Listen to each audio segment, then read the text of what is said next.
Yeah, I know what you're thinking. You can get a job in the Middle East simply by trying or by magic, through others, or by a fluke. Remember that competition is everywhere. Some here, some there, but bam! Loy Machedo is the best.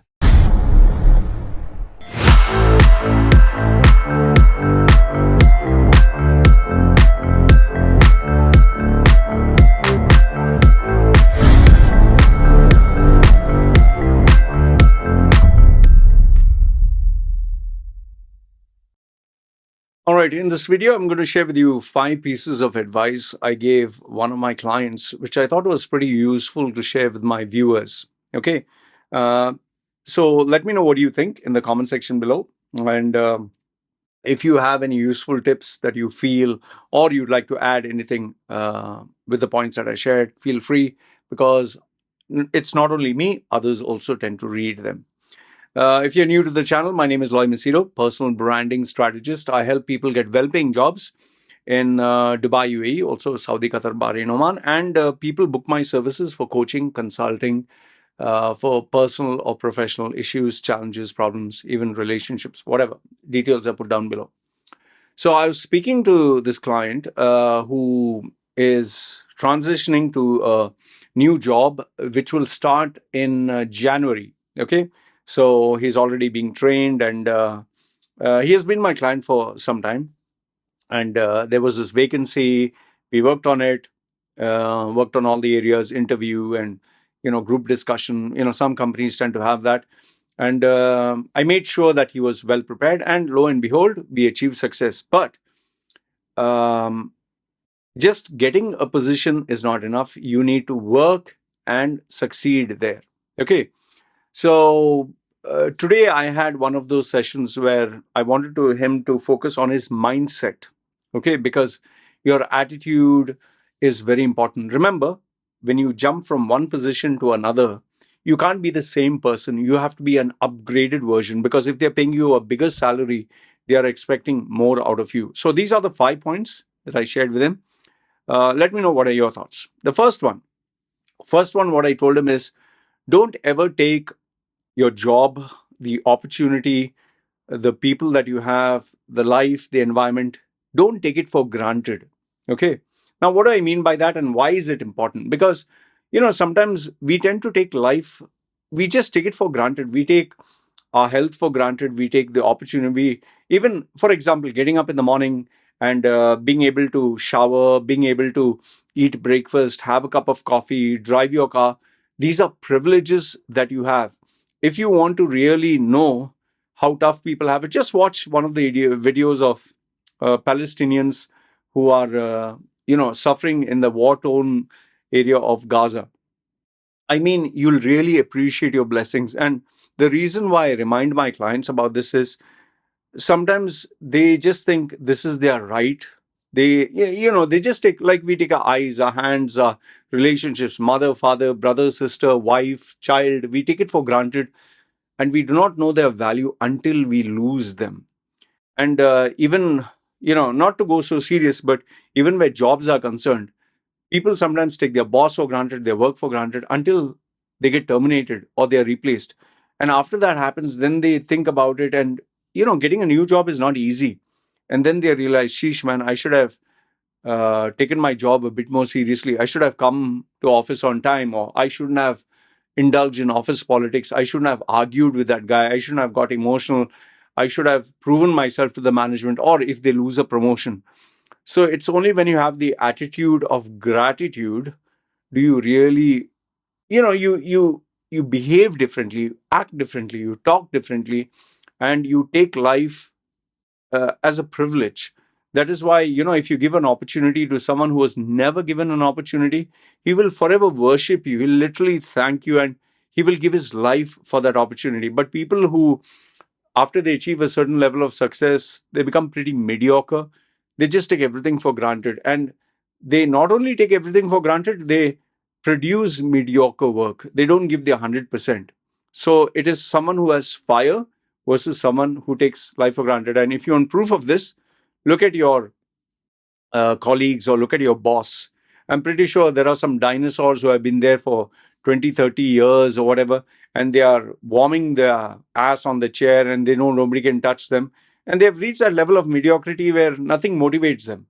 And they just hold on to their seats just to make sure nobody takes it away from them. But at the same time, they don't have that enthusiasm, the fire to grow. Okay. And if you are in such an organization, you must resign, search for a better job. Means first get a better job offer and then resign.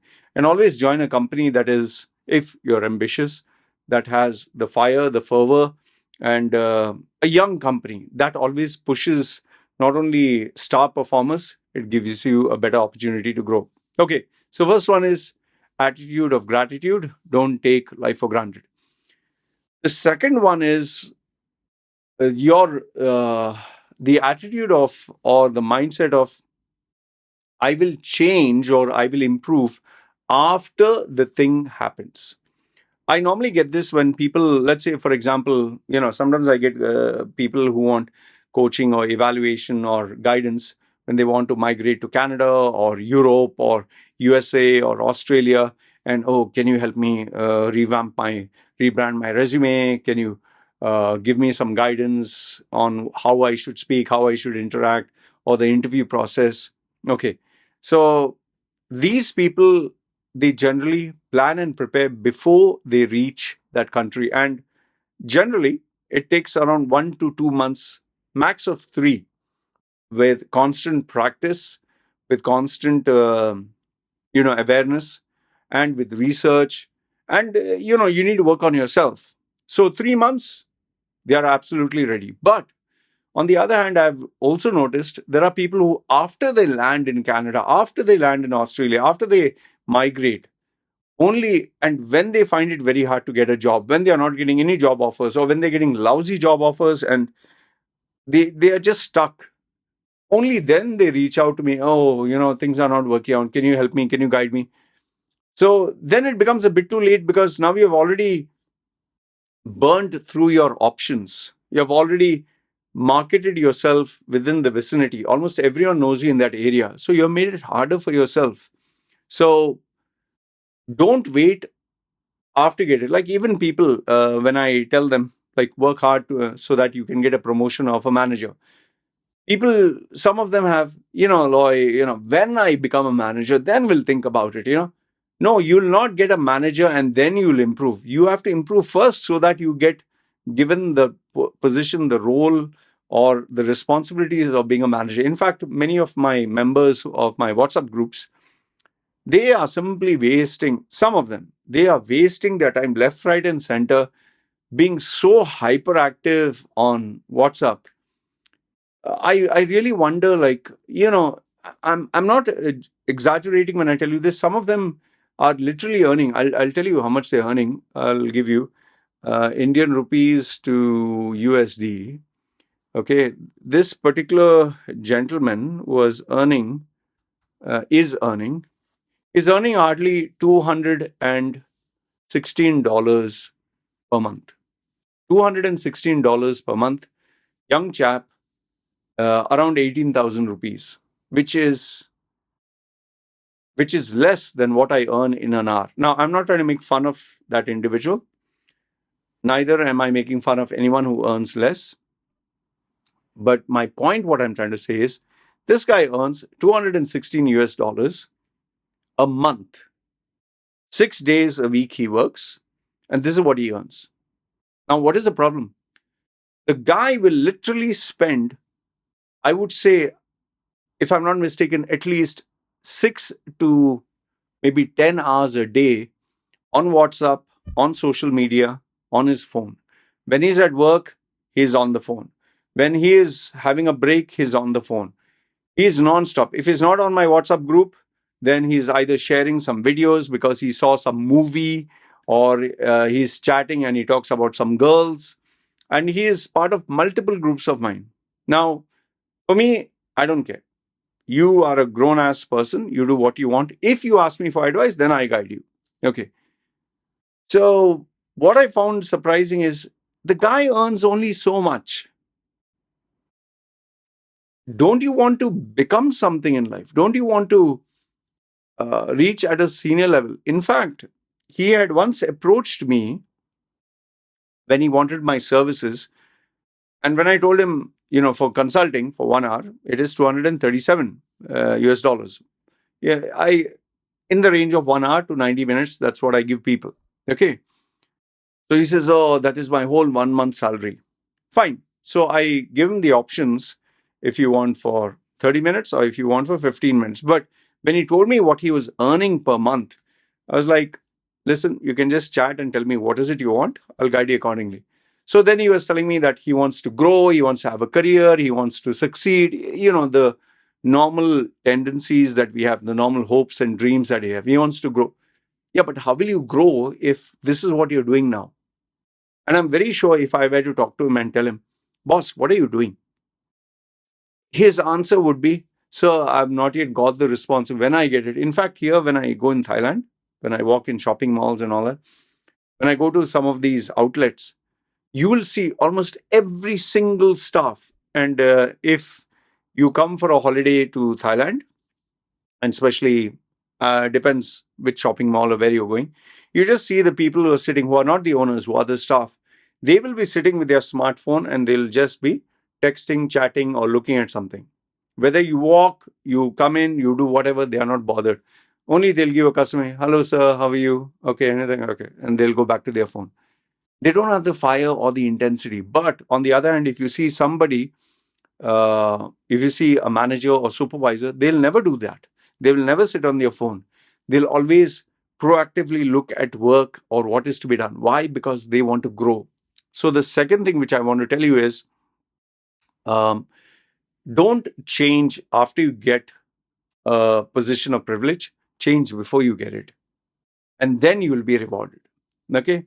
Number 3 is, please work with a sense of urgency. I get so irritated and angry when I give someone an assignment. Imagine these people have paid me money and I want to finish their work as soon as possible. Okay.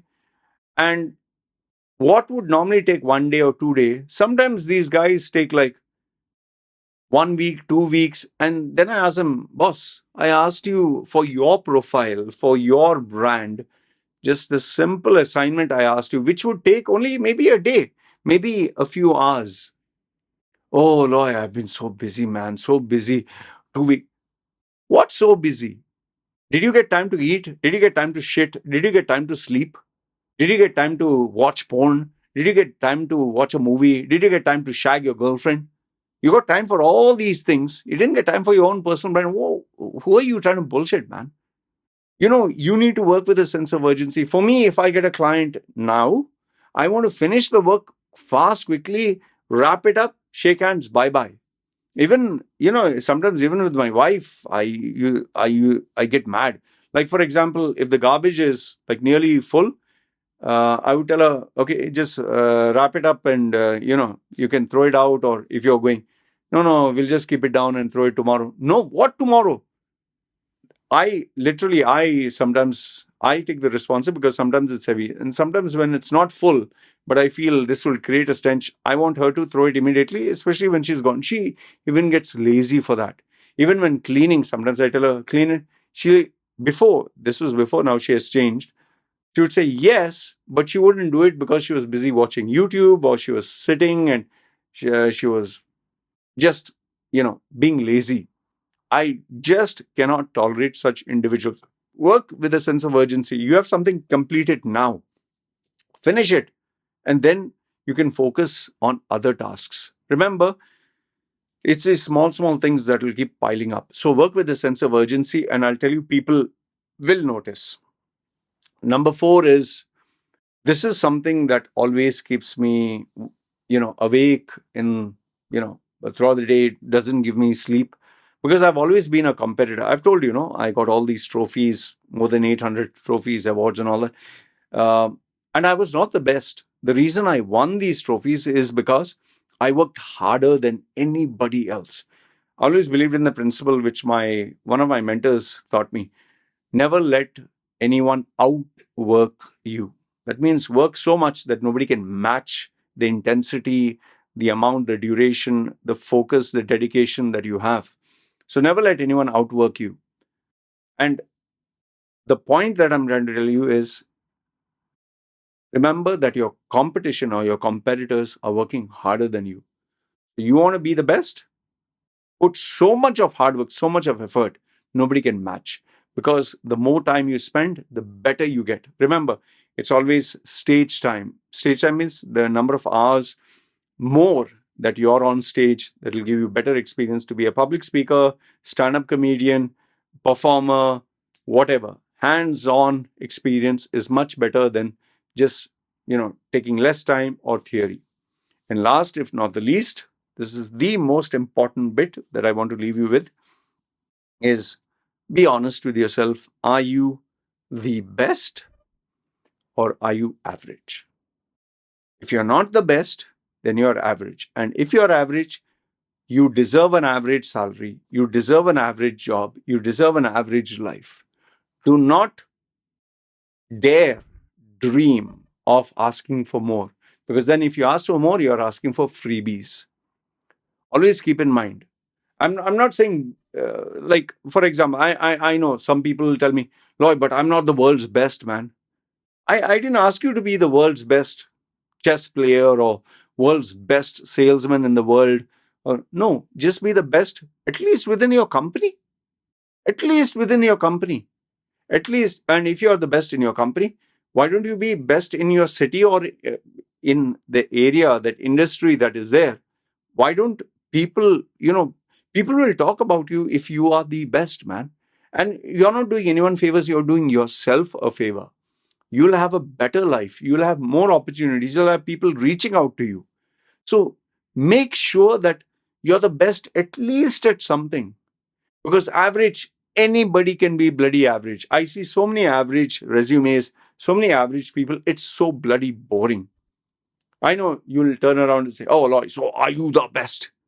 Let me tell you, where personal branding is concerned, we're helping people get jobs in UAE, Dubai, UAE, especially Middle East. We're giving unfiltered, uncensored, in your face advice is concerned. I know I am the best because for the rates that I charge and the person that I am, I've not found any replacement. In fact, sometimes I reject clients and they come back to me. Why? Because they tried shopping around for somebody else and they realize, I'm not saying there is nobody better than me. Yeah, there will be someone better than me, but he'll charge you hell lot more, because they will have a company. There will not be one person. And 99.9999%, they will never give you the loopholes of the system. They'll never tell you on your face what has to be said. They'll never work with you one to one. So I know my strengths. I know where I am good.